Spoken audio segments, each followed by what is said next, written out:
Arkadaşlar hepiniz hoş geldiniz. Yepyeni video ile beraberiz. Arkamda bana göre dünyanın en iyi arabası. Daha önce defalarca söylediğim dünyanın en iyi 4 kapılı arabası var. Bentley Flying Spur Speed. Yeni Speed 4. jenerasyon manyak bir araba. Bak abi şöyle gösteriyorum. Çok fazla bir şey değişmemiş demeyin. Anlatacağım. İnanılmaz bir araba olmuş. Çok vakit kaybetmeden hemen videoya başlayalım.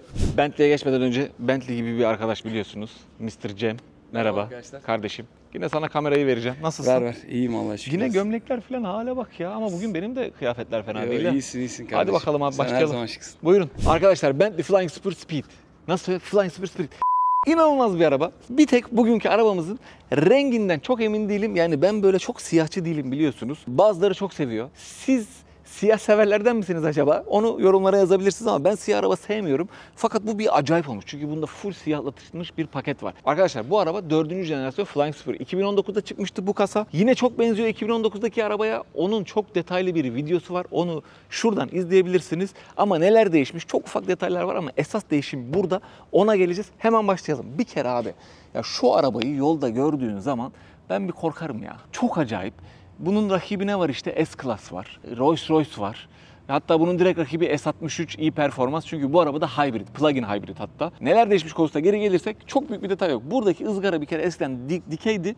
Şu anda böyle elmas kesim dizayna geçmişler. Buraya radarı koymuş yalnız bu radar burada böyle bir hani ben gibi falan duruyor. Bilmiyorum ya burada bu görüntüyü bozuyor bana sorarsanız. B logosu hafif bir evrim geçirmiş artık ışıklı. Bu gece ışıklı harika gözüküyor. Burayı da değiştirmişler. Burada eskiden sis farları falan vardı. Onlar kalkmış. Park sensörleri burada daha agresif bir görünüm kazanmış. Speed'ler W12 idi arkadaşlar. O araba W12 idi. Şimdi bu araba artık V8. Makineye bakmadan önce şunu göstermek istiyorum. Bak abi Cem ışık dayanıyor ya gel abi. Görüyor musun? Elmas gibi. Çok karatlı bilezik gibi yani. Harika gözüküyor. İnanılmaz bir şey. Çarparsan yanarsın. Çok pahalı yani ama mücevher gibi duruyor. Harika. Hemen makineye bakalım. Şimdi arkadaşlar şöyle. Eski çektiğimiz videodaki araba W12 idi. Yani V12 değil W12 idi. Bu arada da şunu açmaya çalışıyorum. Oha nasıl ağır biliyor musun? Ağır niye? Çünkü araba 2.6 ton. M5 kaç tondu Cem? M5'i 2,5 ton. Ya yani M5 kadar ağır ama şöyle söyleyeyim. Bu araba da M5 ile aynı hıza sahip abi. Evet. Yani değil mi? Evet aynı. Yani torku hepsi aynı. Torku morku her şey aynı. Şimdi eski W12 motorlar 660 tork üretiyordu, 620 beygir üretiyordu. Şimdi bu yeni makine 4 litre V8 çift turbo tek başına 600 beygir üretiyor. Arkada da şanzımanın orada da bir tane elektrik motoru var arkadaşlar. Bu da yaklaşık 190 beygir üretiyor. Yani ikisi toplamda 780-790 beygire yakın bir güç üretiyor. Bu da arabayı sıfırdan 100'e 3.3 saniyede çıkarıyor. Yani M5 ile aynı. Muhteşem bir şey. Bu arada şöyle makineyi gösteriyorum. Biraz makine sanki öne gelmiş. Öyle söyleyeyim. Bu arada ağırlık dağılımı arabanın 48'e 52. Onu da çok güzel ayarlamışlar. Ve arkadaşlar şöyle bir şey söyleyeyim. Bu araba Manchester'ın Crewe fabrikasında üretiliyor. Şöyle enteresan bir detay vereceğim. Crewe fabrikasında 4000 kişi çalışıyor arkadaşlar ve günde yaklaşık 65 tane araba çıkıyor. Bütün fabrikadan. Her şey el yapımı. İçerisi zaten full el yapımı ve şöyle söyleyeyim ahşap ve deri bölümü günde 24 saat çalışıyor ama montaj 8 saat çalışıyor. Adamlar demek ki deriye ve ahşaba önem veriyor. Aynen öyle yani. Montaj ekibi günde bir tek shift çalışıyormuş. Çok acayip bir şey. Volkswagen mesela günde 3600 araba falan çıkartıyor. Evet. Bunlar 60 araba çıkartıyor. Nasıl parayı şey yapıyorlar onu bilemiyorum ama işte arabanın fiyatına hemen geleyim. 350 bin dolardan başlıyor yani. Devam ediyoruz. Gel abi sana enteresan bir şey göstereceğim. Şimdi çok büyük bir değişiklik yok fakat şöyle bir şey var. Abi herkesin arabasında egzoz var ya. Herkes egzoz yapıyor arabaya baba ya. Yani. Neyse. Dur. Devam. Şimdi üzerinde arkadaşlar şu jantlar yeni. Bunlara kaplan pençesi jantı diyorlar. 22 inç bunlar yeni. 420 milimetre diskler var. 10 pistonlu kaliperler var. Eskisi 6 pistonluydu şimdi 10 pistona çıktı. Arkada da 380 milimetre 4 pistonlu frenler var. Bir de Bentley'de şöyle bir şey yapmışlar bu sene. Yani bu jenerasyonda bak. Hazır mısın? Çok iyi değil mi ya? Giderken o B logosu kalıyor tabii orada. Bak. Çok bayağı oyna yani. Stres çarkı bu ya. Stres çarkı. Tam öyle yani. Bir de arkada bir şey daha göstereceğim. Arkada da hareketli arka aks var. Yani bu virajlarda filan onu yine kullanırken bakarız. M5'te de vardı o. Seri olarak viraja girdiği zaman o arka aksın dönmesi tabii o ağırlık hissiyatını ortadan kaldırıyor. Araba çok daha rahat dönüyor. Şimdi üzerinde tabii en büyük değişikliklerden bir tanesi de adaptif sürüşü öyle bir ayarlamışlar ki işte çift wattlı damperler var. Yolu okuyor öndeki radarlardan, şuradaki radarlardan. Aynı Spectre'de olduğu gibi kasis gördüğü zaman kendini sıkıyor veya rahat bırakıyor filan. Adaptif süspansiyon var. Anti-roll sistemi var. Ondan sonra anti yatma sistemi var yani. Her türlünün antisi var abi. Geldim. Şundan daha önce bahsetmiştim. B logosu full siyah bu arada. Karartılmış paket. Daha önce de söylemiştim. Şuna işlevsel yapabilirdiniz abi. Devam ediyorum. Yanda hiçbir değişiklik yok. Bütün araba yaklaşık 5.3 metre, 5.4 metre falan. Bayağı büyük. Yani Spectre 5.5 metreydi. Geliyorum. Şöyle vakumlu kapı. Tabii ki var. Bu bir Bentley. Arkaya geliyorum arkadaşlar. Arkada da çok büyük bir değişiklik yok. Yine her zamanki gibi buradaki B logosuna bastığın zaman bagajın açılıyor. Zaten ufakta bagaj. Bir tık daha küçülmüş. Çünkü batarya burada. Aynen. Bir tık küçük. Buraya bastığın zaman kapanıyor. Arka farlar biliyorsunuz B şeklinde. Harika gözüküyor. Burayı bir revize etmişler. Yani şuradaki egzozun çıkışının oradaki divizörü falan değiştirmişler. Daha agresif gözüküyor. Eskiden egzoz çıkışları V8'lerde 8 şeklindeydi. Burada oval. W12'de de ovaldi. Bunda da oval. Sesini çok merak ediyorum abi. Cem şöyle vereyim abi. Şimdi arkadaşlar arabayı ilk çalıştırdığınız zaman hep E modda çalışıyor. Yani hep sesli olarak çalışıyor. Spora aldığınız zaman oradan bir şey var, kontrol düğmesi var. Spora aldığı zaman araba çalışıyor. Al bakayım kanka. Oy, çok iyi be.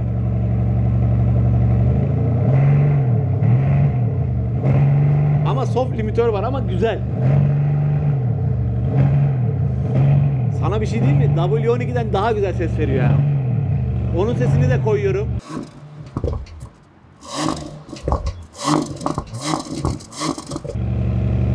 Kanka harika. Çok gırtlaklı ya. Vallahi harika, bayıldım abi. Ha burada İçeriden açılıyor. böyle de abi. Aynı zamanda buradan da kendi kendine açıyor içeriden bastığın zaman. Benzini de buradan koyuyorsun. Bir daha aç abi. Bak ya. Bayağı da gürültülü açılıyor ya. Gel abi ama şöyle bir özellik göstereyim. Bak burası açılıyor. Şimdi bu araba plug-in hybrid, tamam mı? Ve arkadaşlar üzerinde 26 kW'lık bir batarya koymuşlar. O da şurada duruyor. Ve bu size yaklaşık 76 kilometre bir range veriyor. Sırf elektrikli, yani bu arada full elektrikli olarak 76 kilometre bence çok iyi. Şehir içi kullanımda aslında yani hiç benzin harcamadan bu arabayı kullanabiliyorsunuz. Maksimum hızda ne yapıyordu Cem? 140. 140. Bak Yani o da Dubai'de 140 kilometre abi, bu araba benzine geçmez, hep elektrikli de gider. ya sırf Dubai değil, Türkiye'de de yani 140 çok ciddi bir sürat. Tabii. Total birleşmiş range de 830 kilometre. Evet araba pahalı fakat hakikaten adamlar çok ekonomiye dönmüşler. Yani W12 ile bunu karşılaştırdığın zaman yaklaşık şöyle söyleyeyim çok ciddi bir verimlilik artışı var. Bir rakam atmayacağım. Bilmeden konuşmamak lazım. Bir de içini görelim abi. Çünkü araba Bentley dediğin zaman abi yani hem roket gibi gidiyor hem de aşırı büyük bir konfor var. Bak abi şöyle şu çok güzel ya, şu tarçın rengine bayıldım. Çıldırıyorum. Yani siyah arabayı güzelleştiren tek şey bu. Beyaz olsaydı ya ben seviyorum Beyazın da. içine gitmiyor. Beyazın içine kırmızı. Hayır içi beyaz olsaydı mesela. Yok. Aa. Bu arabada yok abi. Peki tarçın. Tamam. Tarçın. Şimdi arkadaşlar başka ne değişmiş? Şöyle göstereyim. Şimdi burada 3 boyutlu bir detay var. Şimdi bunu yani bu normalde dokunduğunuz zaman böyle tırtıklı ama dışarıdan baktığınız zaman mesela bende astigmat var, benim gözü bitiriyor. Direkt yani böyle oluyorum. Bu 3 boyutlu bir dizayn koyuyorlar buraya. Kapı açmayı buraya koymuş. Koltuk ayarlarınızı buradan yapıyorsunuz. Bu koltuklar bak öne gidip gelebiliyor. Full yatak olmuyor Mercedes'teki gibi. Ama zaten yatakta olmasın abi. Masaj var. Naim müzik sistemi var. Koltuk aşağı iniyor mu lan? Aa vallahi iniyor. Naim müzik sisteminde tamına 2200 watt. Kaç hoparlördü? 19 hoparlör koymuşlar. 19 tane hoparlör var abi. Buraya oturduğunuz zaman acayip ferah bu arada. Ondan sonra buraya da bak hava menfezi koymuş. Buraya böyle bir şey koymuş. Saklama alanı koymuş. Harika yastıklar var ya. Müthiş abi. Şu ne kadar yatabiliyor Cem? Deneyelim. Bakalım. Oha.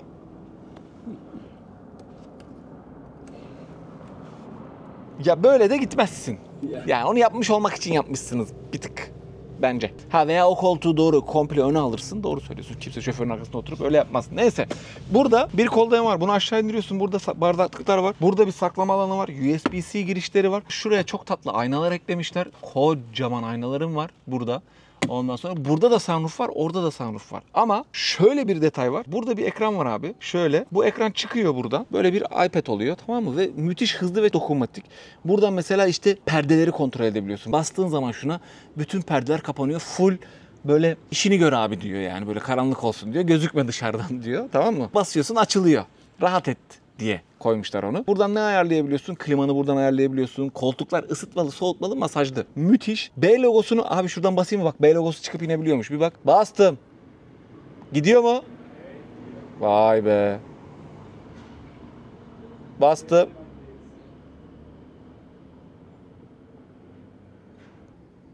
Ambiyans ışıklarını buradan ayarlayabiliyorsun ama ne ambiyans ışığı ya? Her yerdeki ambiyans ışığını görebiliyorsun yani. Böyle bir detayını işte şu %60, %80, %70 her şeyi görüyorsun. Araba diyorsun. Arabayla ilgili de burada bütün hızını görebiliyorsun. Arkada oturduğun zaman işte çalışan... Ya arabayla ilgili bütün bilgileri de buradan alabiliyorsun. Bir de burada şey var. Oha 30 derece hava. Ya daha Şubat'tayız ya. Bu sene Allah yardımcımız olsun. İşin bitince bunu buraya geri koyuyorsun. Mıknatıslı lak diye oturuyor. Burada hava menfezlerini B şeklinde yapmışlar. O da çok güzel. Ne yapalım? Sürüşe geçelim mi ya? Vallahi geçelim. Hadi.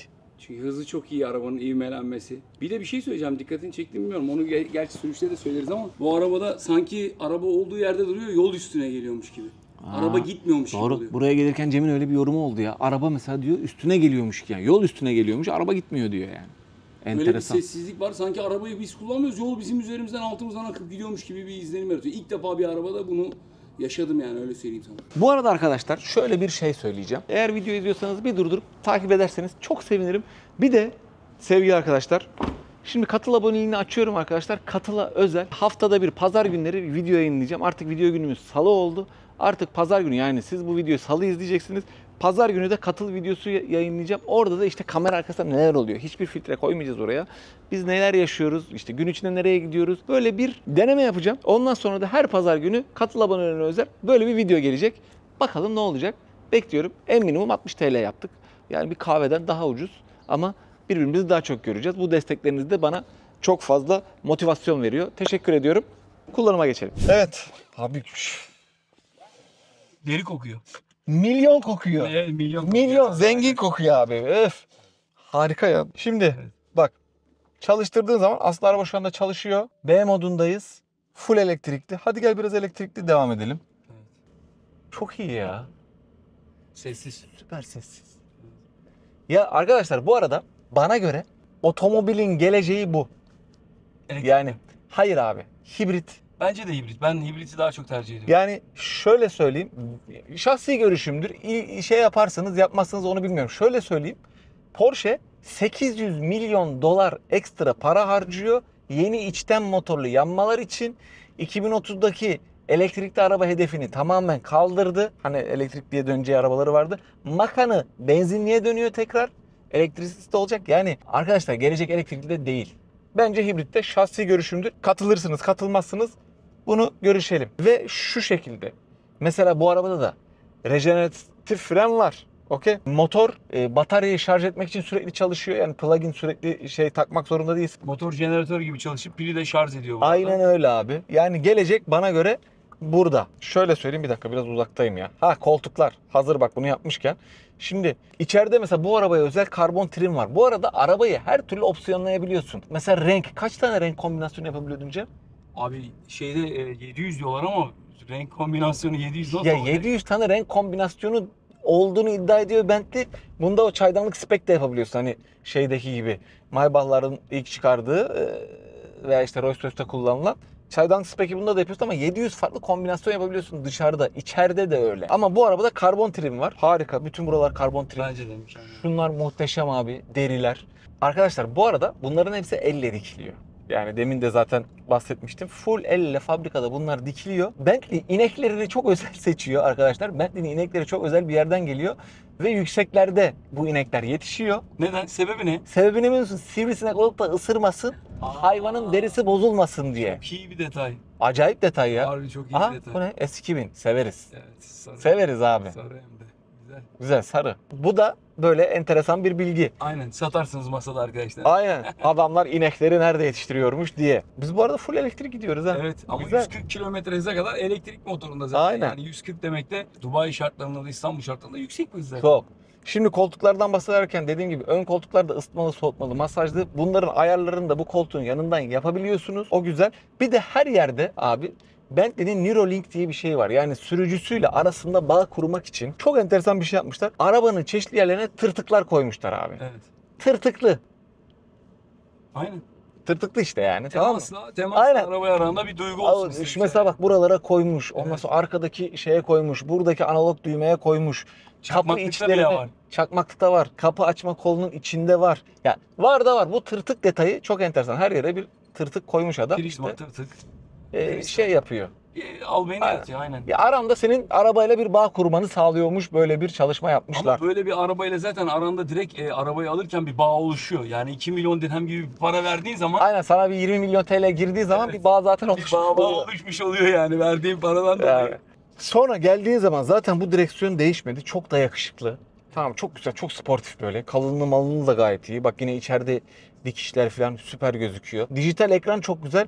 Böyle modlarına göre ekran da değişiyor. Spora aldığın zaman tek böyle ortada yuvarlak bir şey oluyor. İşte navigasyon, full navigasyon ekranı olabiliyor. Yani o bilgilerin hepsini de buradan alabiliyorsun. Burada şu da şey hoşuma gitti Cem. Şimdi her şeyin dijitali burada var. Bu ekranda her şeyin dijitali var. Fakat aynı zamanda analoğunu da buraya koymuş, düğmeleri. Evet, hem dokunmatik Aynen, hem yapmış, dokunmatik hem yapmış. şey.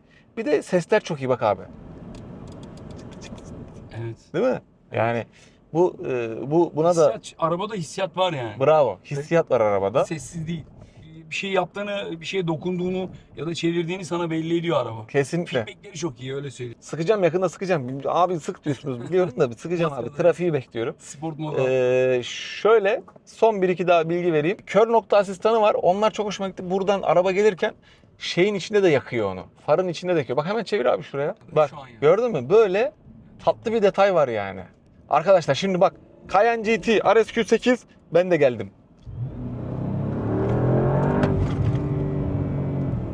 Oğlum ben de sıkarım. Şşt. O da gazı aldıysa gelir bizimle şeye kadar. Piste Bak, kadar. Gelir. Pistin orada çok güzel boşluk var. Onu bekliyorum deminden beri. Bu arada 4 tane sürüş modu var. Spor, Bentley, Comfort, Custom. Onları buradan ayarlıyorsunuz. Bir de E mod var. E düğmesi, bu çok yeni. Buna bastığın zaman abi bütün araba elektriğe dönüyor. Bak şimdi yine gitti. Ama E modu almayacağız. Sporda kalacağız biz. Başka saklama alanlarım var burada. Kablosuz telefon şarjım var. Şu ekran üzerinde 3 yıl çalışmış abi Bentley ve milyonlarca dolar para harcamış. Nedeni de şu. Şimdi bu ekran analog olabiliyor, dijital olabiliyor ya da böyle full sessiz olarak kalabiliyor. Karbon pek. Tamam mı? Fakat bunu 3 yıl çalışmalarının nedeni Avrupa normlarına göre, bu sıçtığımın Avrupa normları var ya, geri vitesi aldığın anda 2 saniyede açılıyor olması lazım. Yani geri vites taktığında bunun 2 saniyede dönüyor olması lazım. Adam bunu geliştirmek için 3 yıl çalışmış. Bir şeyden bahsetmedim bu arada, ben bahsetmedim. O da şu: aracı konfor modundayken araç kendisini yükseltiyor. Sport moda geçirdiğin zaman direkt süspansiyon olduğu için arabada aşağı iniyor. Kendini kasıyor ve geriyor. Bir de arkadaşlar şöyle bir şey yapmışlar. Şimdi Apple CarPlay zaten var, Android Auto var. Bir de Bentley App Store var. Evet. Yani yazılımcılar arabaya özel aplikasyon da geliştirebiliyor. Aynen. Ya bu ülkeden ülkeye değişiyor bu arada. Ama böyle de bir özellik koymuşlar. Bu da güzel. Şu detaylar da çok iyi değil mi abi? Bak B logosu burada, Evet. B logosu Evet, burada. gaz pedalında da var. Gaz- Pardon, gazda değil, fren pedalında var. Yani. Fren pedalında B var. Çok güzel olmuş yani. Mehmet Berberoğlu'nun B'si olabilir mi? Doğru, Berberoğlu. İnşallah. Benim üstüme yapılmış araba ya. Evet, Yani. bence de. Platform Mehmet Berberoğlu. Platform benim üstüne kurulmuş. Bu arada arkadaşlar buradaki makine işte Cayenne'de de kullanılıyor. Grubun diğer otomobillerinde de kullanılıyor. Aslında RSQ8'de de kullanılıyor. Hatta Urus'ta da kullanılıyor. Yani bu makine çok verimli, süper bir makine. İşte kendilerine göre, ona göre tune ediyorlar. 8'leri de bir şanzıman var. Evet. Bir de geçişlerine bakalım. Artık susuyorum. Sıkmaya başlayacağım. Şuraya dönelim. Pistin yolu var, orada sıkıştıracağım. Şu birazcık artık M2. Üh.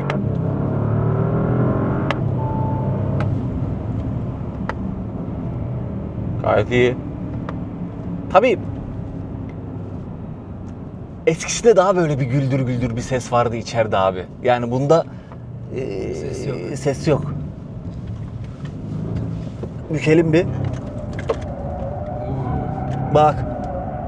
Oo, çok iyi. Bak. Çok iyi. Arka aks da dönüyor. Aynen öyle. O yüzden Arka dönüşü hareketli çok aks bu olunca. boyla- Aynen öyle. 2.6 tona Evet. gayet tatlı giriyor Çok yani. güzel girdi vallahi hiç. Güzel. Launch kontrol var mı acaba? Bence vardır ya. Böyle Bence de var. beyin Bir denemeliyiz. yerinde. Aynen. Yalnız çok iyi döndü ya. Çok. Sonda da hafif böyle bir götünü bıraktı. O da Evet. çok normal yani. Şuradan bir dönelim. Yavaşça, yavaşça. Sakin sakin dönelim. Sonra bir launch kontrole bakacağım. Bir de arkadaşlar şurada şeyi demin Cem'le konuşuyorduk. Şurada bir düğme var. Bu demin arkada privacy, yani özel mod var ya, hani seni daha böyle izole ettiği dışarıdan. Onu buradan da yapabiliyorsun. Şu düğmeye bastığın zaman yine arkadaki, yani bütün sunroofları, perdeleri, her şeyi otomatik olarak kaldırıyor ve indiriyor buradaki düğmeden de. O da güzel abi. Evet. O da çok güzel detay yani. Koltuklar harika değil mi bu arada? Evet, koltuklar çok güzel. Müthiş Tabii. yani.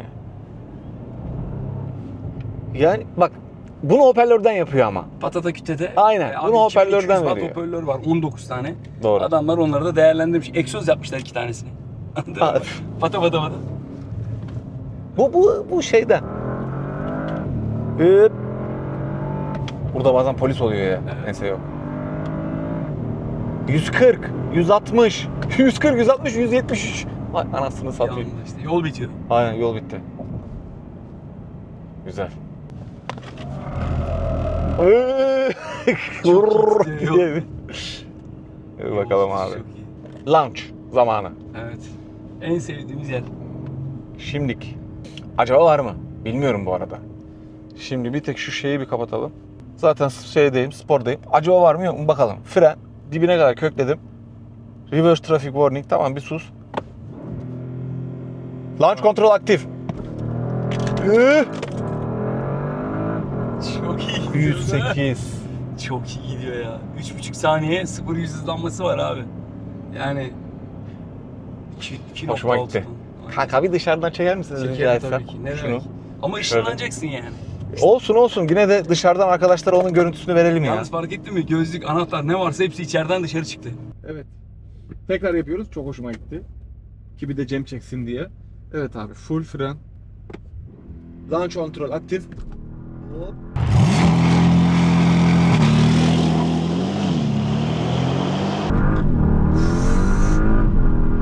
Çok acayip gidiyor ya.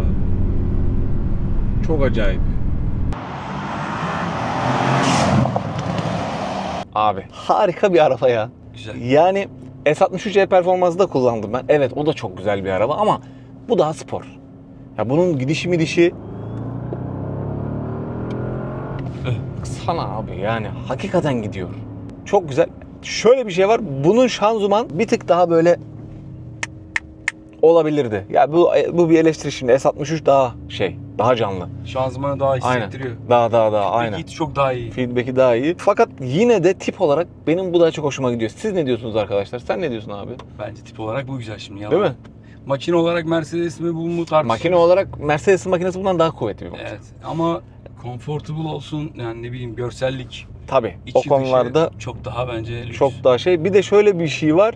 Bunun yalnız elektrikli mesafesi Mercedes'ten daha iyi. Evet. O da Yani. bir gerçek. Peki fiyat performans? Fiyat performans. Mercedes ile bunun fiyatı arasında ne? Mercedes bundan bir tık daha ucuz galiba. Yanlış olmayayım ama bir tık daha ucuz. Ama benim de çok hoşuma gidiyor ya. Arkadaşlar bu hafta da bizi izlediğiniz için çok teşekkür ediyoruz. Haftaya görüşmek üzere. Bu arada dediğim gibi katılı açmış olacağım. Pazar günü de ilk katılı videosu geliyor. Bekliyorum sizi de oraya. 60 TL abi. Kahve parasına ucuz. Aynen. Görüşürüz. Görüşürüz arkadaşlar.